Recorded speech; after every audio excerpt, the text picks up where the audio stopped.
Hello అందరికీ ఈరోజు నేను మసాలా జాంకాయ చూపిస్తున్నానండి. మసాలా జాంకాయ కోసం కావాల్సినవి పెద్ద జాంకాయలు 2 కావాలండి. తర్వాత ఒక పచ్చిమిరపకాయ మిక్సీ జార్లో వేసుకోవాలండి. తర్వాత కొన్ని పుదీనా ఆకులు, కొంచెం కొత్తిమీర వేసుకొని పేస్ట్ చేసి పక్కన పెట్టుకోవాలి.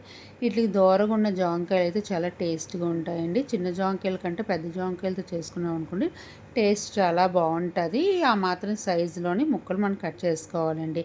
కట్ చేసి పక్కన పెట్టుకుందాం. ఇది పెద్ద పెద్ద ముక్కలు అయితేనే కూడా మనకు తినడానికి కూడా చాలా బాగుంటుంది. ఒకసారి ఇది మసాలా జాంకాయని మీరు కూడా ట్రై చేయండి. చాలా సింపుల్గా అయిపోతుంది.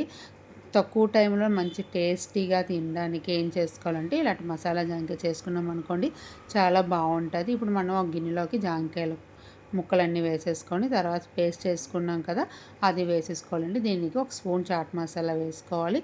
తర్వాత తగినంత ఉప్పు వేసుకొని మొత్తం వేసిన మిశ్రమాలన్నీ జాంకాయ ముక్కలకి బాగా కలుపుకోవాలండి. కలుపుకున్న తర్వాత ఇది తింటే ఉంటుందండి, చాలా సూపర్గా ఉంటుంది. మీకు నచ్చితే ఒకసారి దీన్ని ట్రై చేయండి.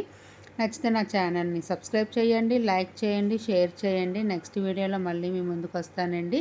మీకు ఇది నచ్చింది అనుకుంటున్నాను. ఒకసారి ట్రై చేయండి. చాలా సింపుల్, ఈజీ అయిపోద్ది. Please like, share, subscribe my channel అండి. బాయ్ అండి.